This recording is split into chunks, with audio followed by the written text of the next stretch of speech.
I looked it up, by the way, and this is a new thing back in May, maybe a little bit earlier in Zoom, where you can't disable that notification, audio notification. So we'll have to just grin and bear it every single day. My apologies. The other way around it is if we bought 100 licenses, we can therefore disable it. So that's the other way around it. So we can all chip in if we really just didn't like it that much to buy the extra 99 licenses, but I imagine it's not an option. Maybe we could create a program to run in the background of all our computers that will mute our computer when it starts. Do you reckon that'd be too hard? Thank you for volunteering for that. Let me know when it's done. I'll give you a code review. Okay.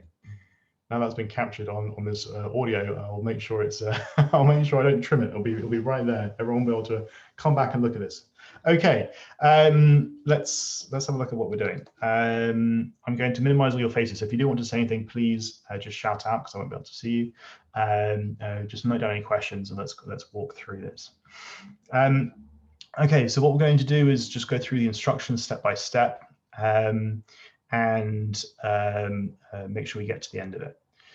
So we have some acceptance criteria, and we want to be able to make these things work. So the first step I want to do is just make sure I can try it myself.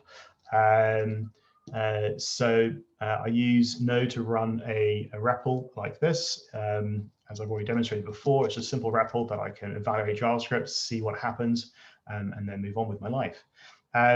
For this specific example, I want to be able to do something like this, right? At the moment, it's clearly not working because I don't have a test framework JavaScript file. So this gives me already an indication of what I need to do. I need to find a way to make this load. So this is already a version of test-driven development, all right? It's not quite in the same official format of using a test framework and all the different things. I'm trying. I know what I need to do. This is my definition of success. I'm trying it. All right. I'm getting some feedback saying it's not done yet, so I'm going to go. It's failing, so I'm going to go make it pass and then move on.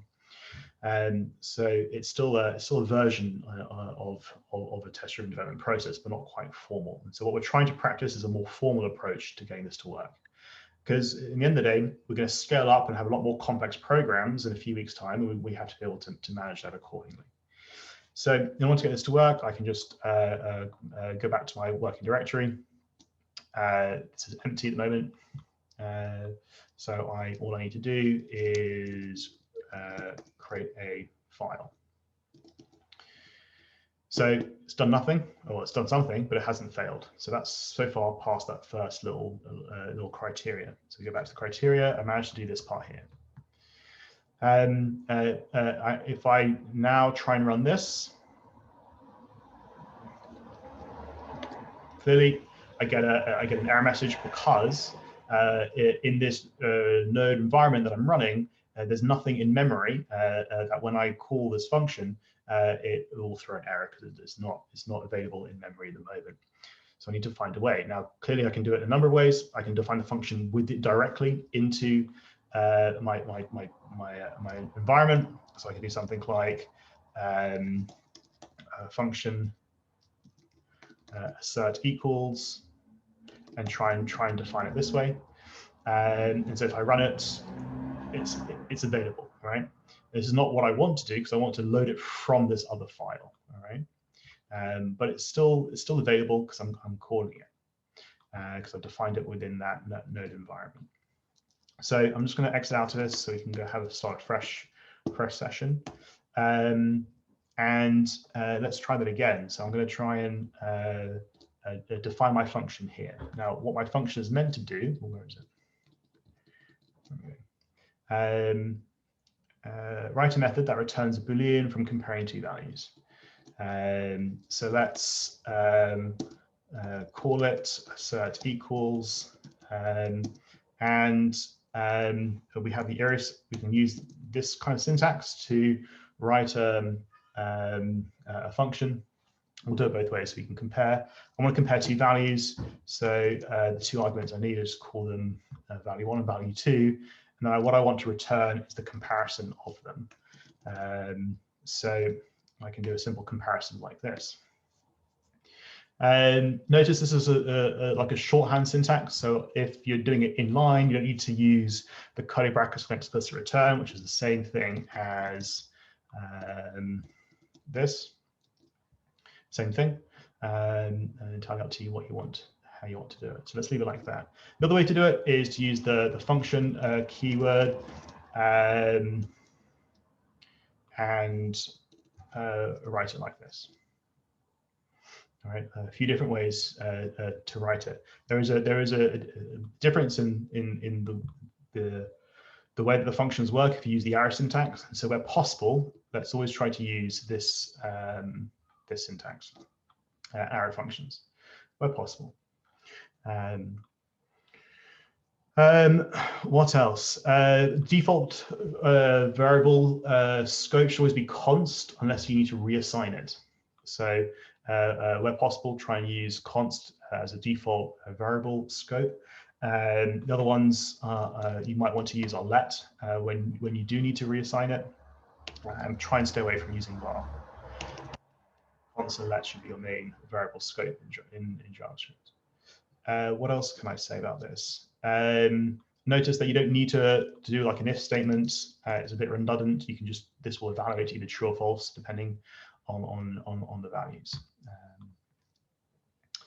So once I have written this function in this file, I can try again. Let's make sure I don't have it yet. So if I load my file, I've loaded it into memory now, so I should be able to use my function.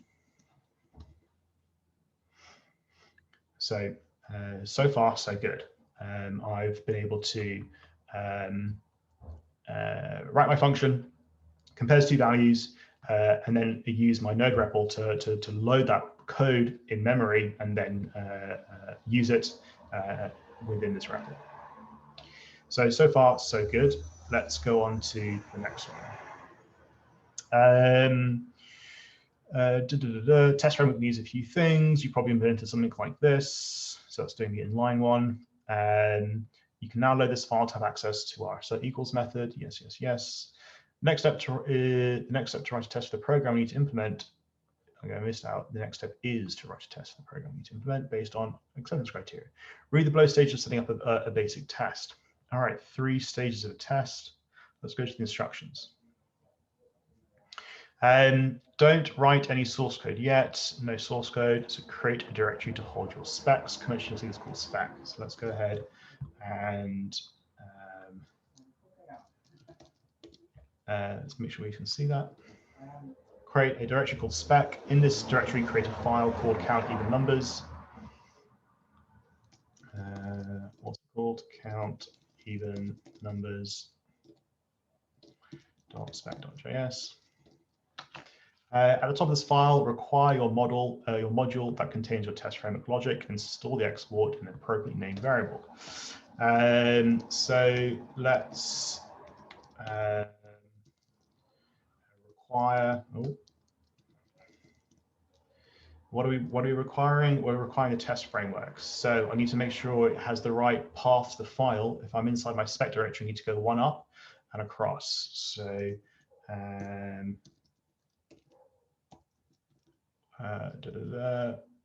one up. I probably didn't need to know where I did my cursor. There you are.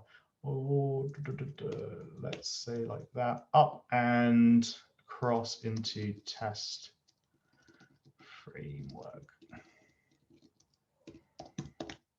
I might need to say first into the current directory, then test framework.js. Okay, so let's require our test framework, store the export in an appropriately named variable. Now, if I'm requiring it, I need to make sure I'm exporting it. So module.export is equal to assert equals. So what I've just done here is this function is stored in this const variable called assert equals, and I'm exporting it.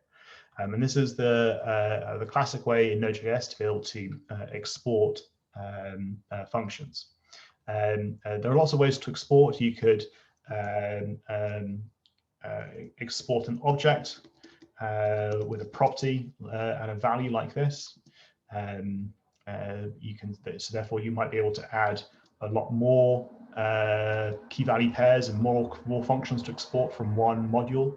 But given that this is only one function, we can just do a very straightforward inline export like this. Module exports equals the function.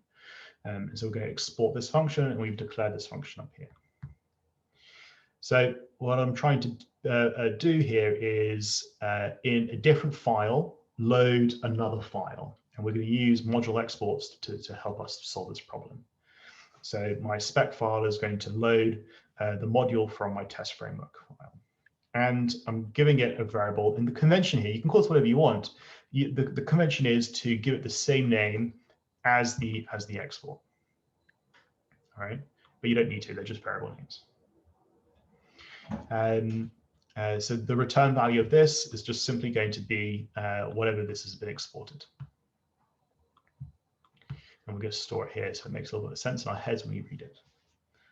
So let's go back to the instructions. At the top of the file, we'll do it. In this file, write a spec for each of the 3 acceptance criteria, organizing each test into the 3 stages of setup, execute, and verify. Well, let's just take this and have a look in this file. Right, I'm going to just do the first one into 3 stages of setup. So in a test, we should always think about the 3 different phases, the 3 things we need to do, and make sure we're separating them out. At the moment, and as we progress further, you might be able to do more or a few of these steps all in one line or a couple of lines and not need to be very explicit about it. For the moment, I want everyone to be very explicit and intentional about each stage of a test. Tests should run in isolation. So every test should have a predictable outcome and always be the same when you run it. And there should be no variance in the test. It gives us confidence that our code is working as expected. So the setup, we have our input, which is an array of numbers 1 through 6, and we're trying to count the even numbers. And so there are 3 even numbers. So we want this return of count even numbers to be 3. So we do a comparison between expected and actual, making sure that's true. So that's true, then we log it. If it's false, we failed the test. Add descriptive names for each test based on and log the names to the. What's this test called? This is called. Do we need to add descriptive? Testing.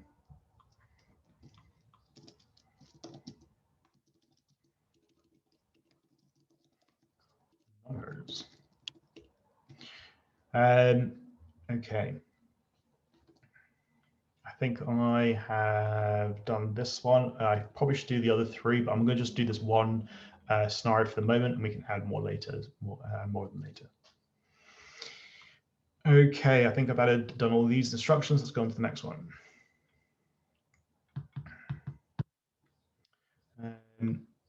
Yeah, okay, so it's console log. I can probably do that rather than just a comment. That's fine.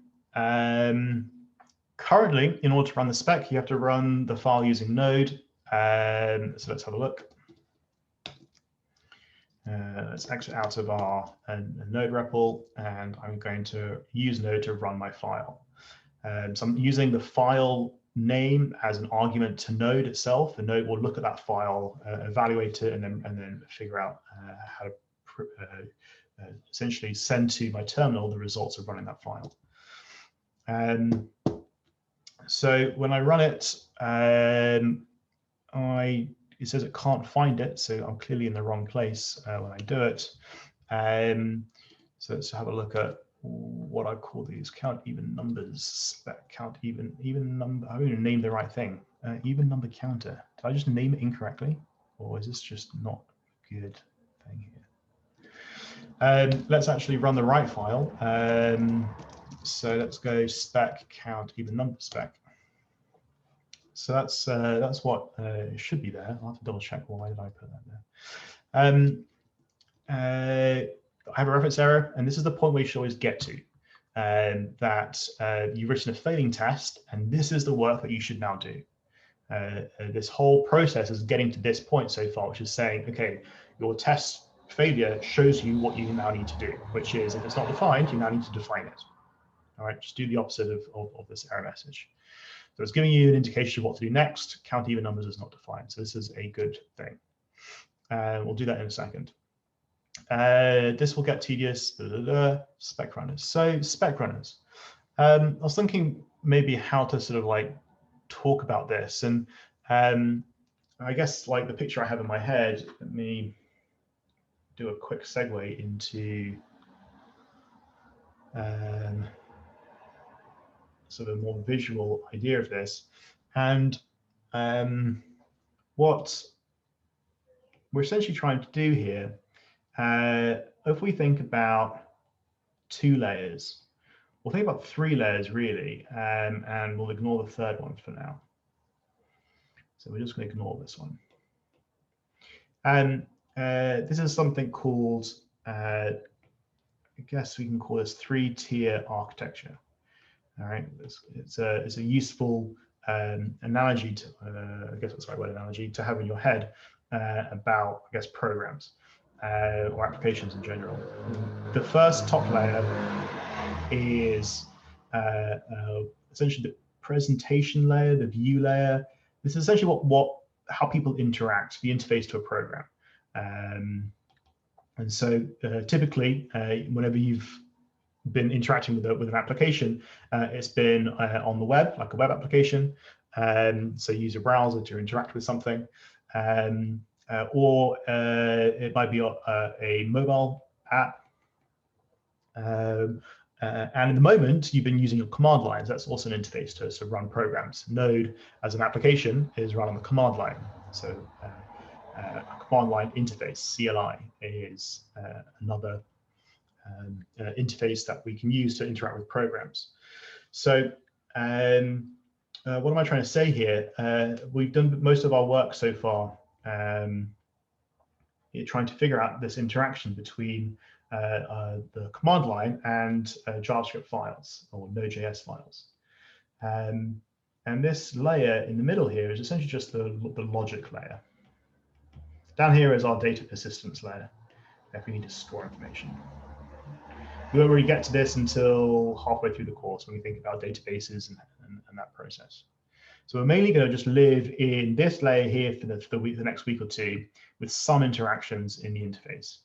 I don't really want to worry about it so much for the moment until we get onto web interfaces. Now, why am I talking about this? Well, on your command line, if you need to run your tests, at the moment you'd have to run individual files, individual spec files, which is a bit cumbersome. Imagine a code base or an application that has, I don't know, 1,000 specs. You don't want to have to run each one of them individually. You want to be able to run all of them, the entire test suite. And so for that problem, we have a solution, which is a spec runner, something that just runs all of the specs. So my ideal interaction here will be something like, I want to use Node to run all my specs. And for this, we'll use a file called a spec runner. And for that, just to run everything. So if I run that from my interface, what other files does it have to interact with? I want it to be able to run each of my individual specs. So imagine I had an application that had, I don't know, let's say 3 different specs, a very small application. Spec. And I just need to get them all to run. Well, each of the specs, therefore, has to require the code needed to run them. So it's going to require some source code. It's going to require some source code. It's going to require some source code. And then, ideally, all of the specs then send back to the, that's what we're doing at the moment. It goes console logs straight back to the interface. So those blue lines from each spec are essentially the logs of whether they passed or not.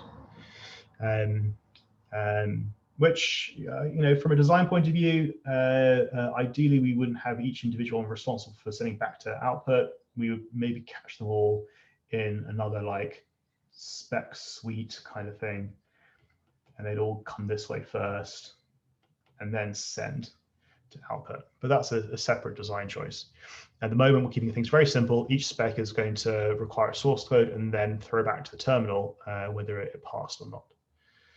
So let's just remove that for the moment. So don't clutter up our image.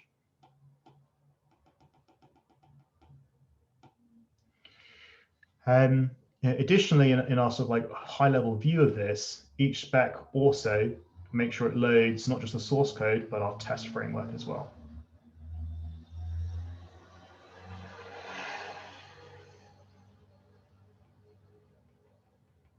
So each spec can run independently. Now, given that we're only writing one spec, our view of this at the moment is quite small. So we're only dealing with this part here and this part here. But I want you to get a sense of like how we're trying to set this in context of maybe a program and application that's going to have many more specs. All right. So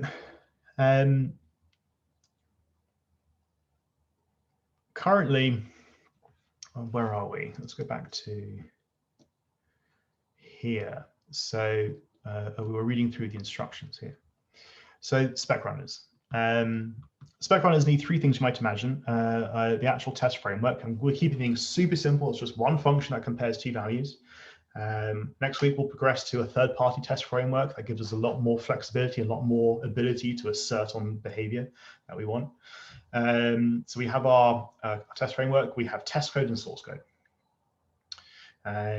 You'll usually require source code and files, and each spec you write. The examples use this approach. Yeah. So let's update this. So in your project directory, create a file. Let's create a spec runner.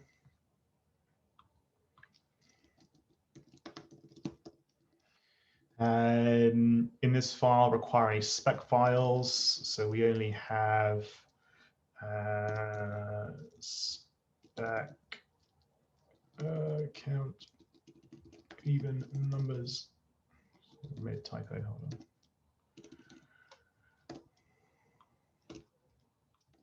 Count even numbers spec. I think that makes some sense. In requiring spec.js files, in your spec file, make sure you require your test framework. Yep. Now also require your count even modules number that you haven't yet created. Cool. So this is now trying to sort out that error to say this is still undefined. So let's do const count even numbers. Require from our source directory, which we haven't created yet, our count. What is it meant to be called? Count even numbers. Count even numbers.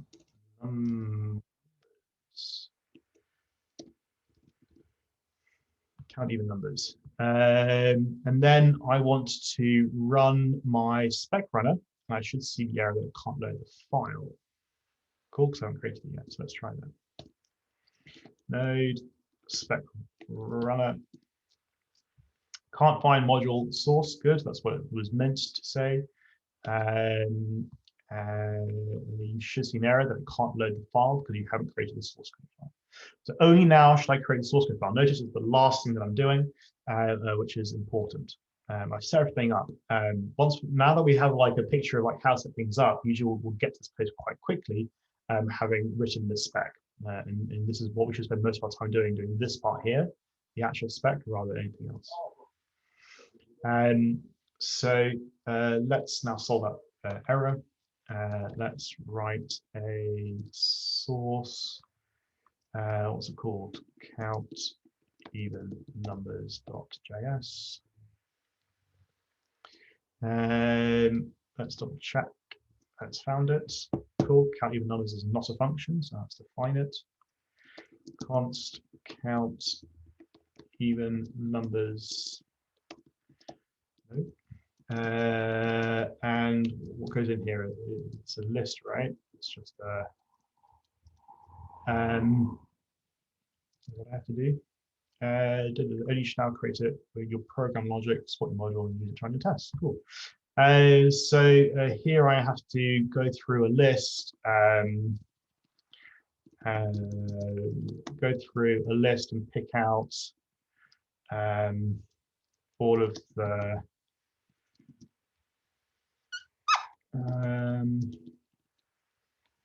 if it's divisible by 2, right? That would give me a filter to return an array if it has a number of items divisible by 2, and I should just get the length from it. Okay. So I also need to export it. Module.exports count even. How many times I misspelled that? I do not know. There we are. Typing too quickly. Only now should I create it and use your spec runner to run your tests. Testing that 1, 2, 3, 4, 5, 6 gives me back 3 true. Nice. So let's double check that I haven't done something outrageous. Let's make sure that if I have a couple more, I guess maybe rather than editing this test, I should just write a new test.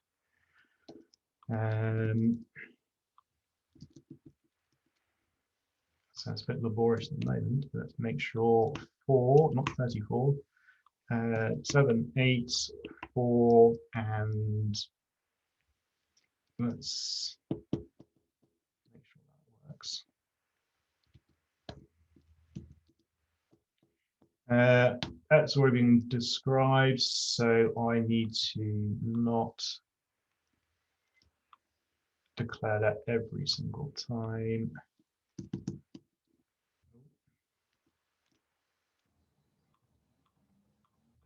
Hold on.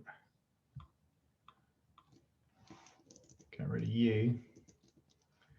And let's do the declaration up here. What are my variables? Input, expected output, actual output, and results. I think, right? Cool. 1, 2, 3, 4, 5, 6, 7, 8 is currently false because I need to make sure this is a 4. Okay, so I keep adding test conditions if I wanted to, but this is where I want to stop because that is all that I need to do for the moment. Anything else that I want to talk about this? So this is quite, as I said, quite explicit, quite intentional, trying to think about the expected output and actual output and making sure you have those clear in your mind about which is which. At some point, you might want to just go straight to things like,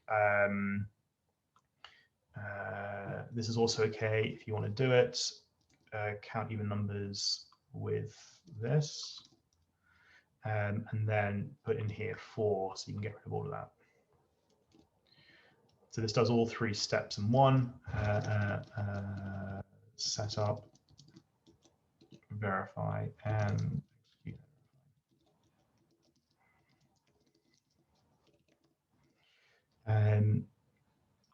So that is slightly shorter, but at the cost of not understanding or maybe not giving yourself a moment to think about the explicit stages of a test. But once this is clear in your mind, you might want to go straight to this for the moment anyway. Okay, let's pause there and go through questions that people, or what you found interesting, what you want to know more about. Let's open it back up to everyone. Let me see if I can see everyone's faces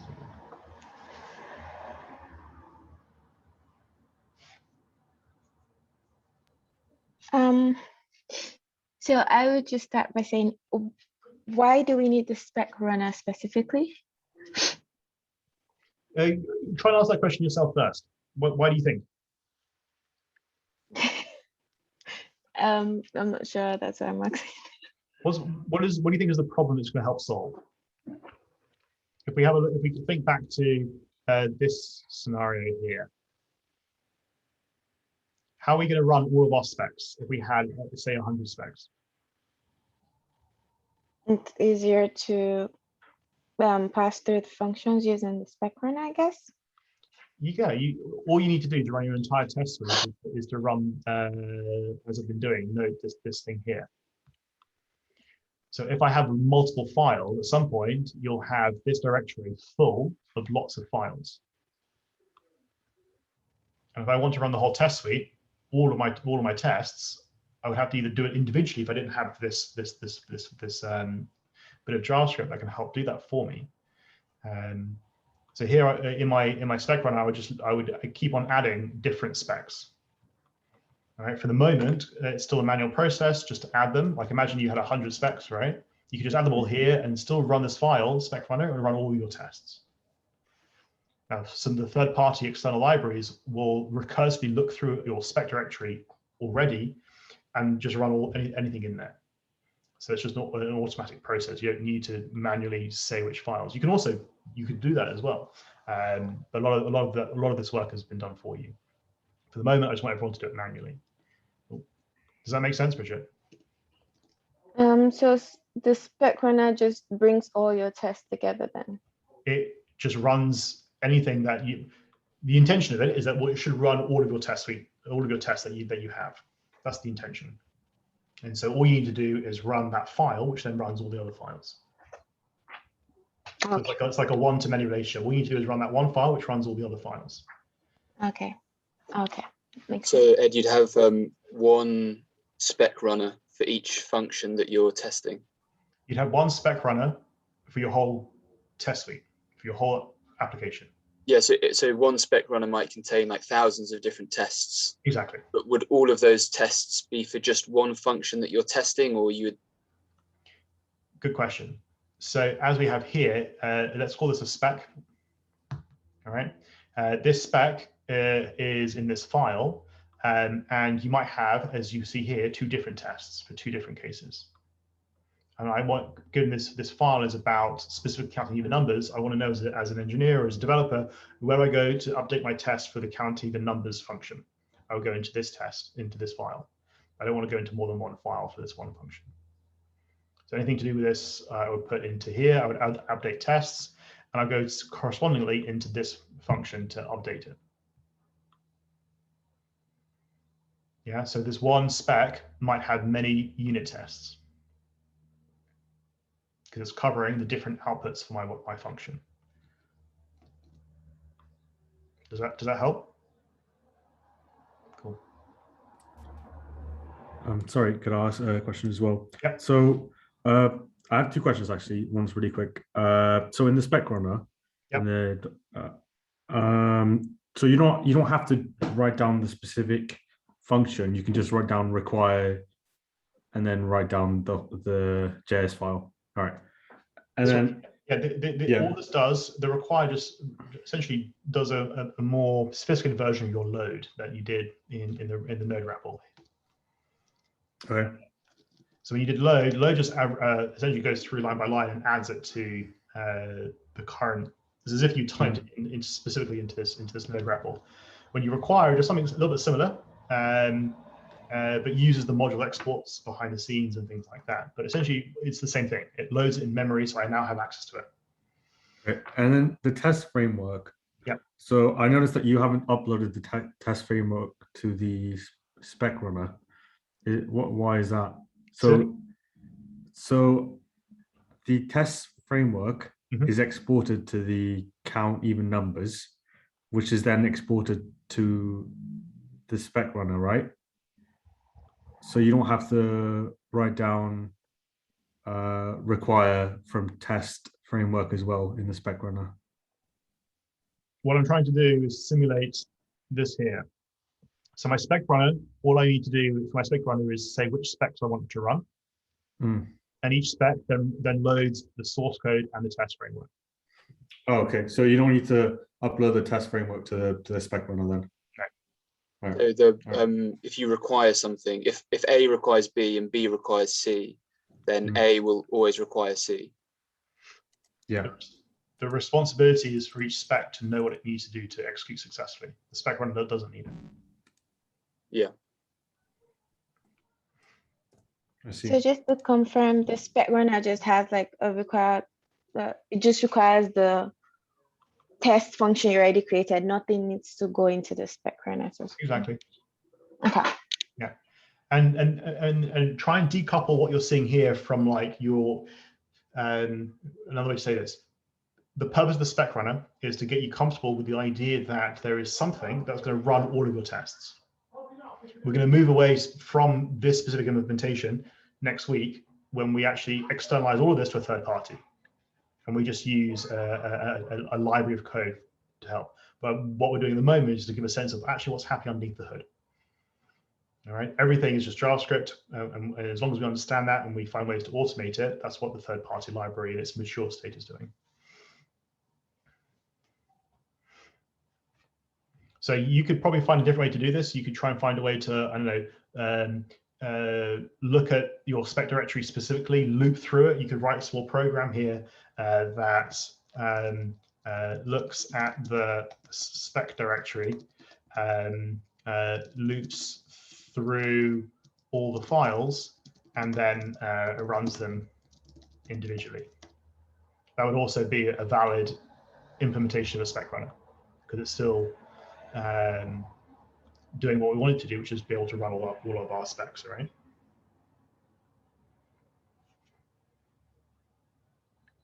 That'll be a different version. So don't worry too much about the fact that it's like it has to have require. It's just, its job is to run all the files. So the moment the manual process will just keep adding more specs, the more specs that we have. All right. Cool. More thoughts or questions?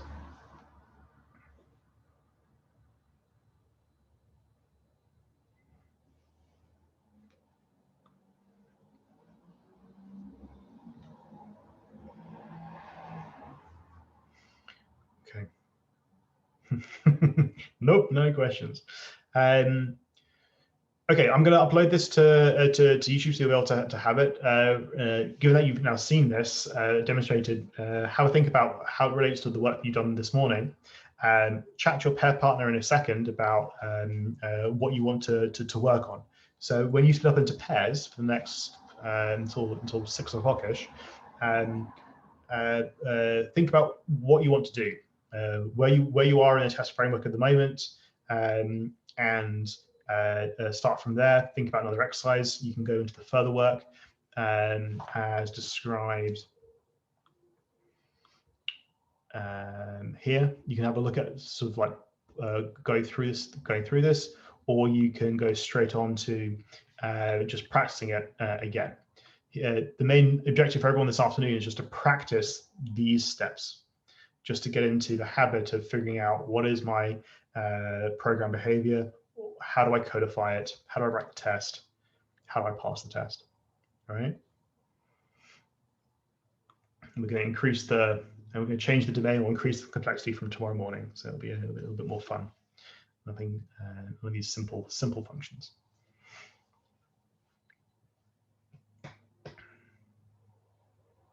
Cool, all right.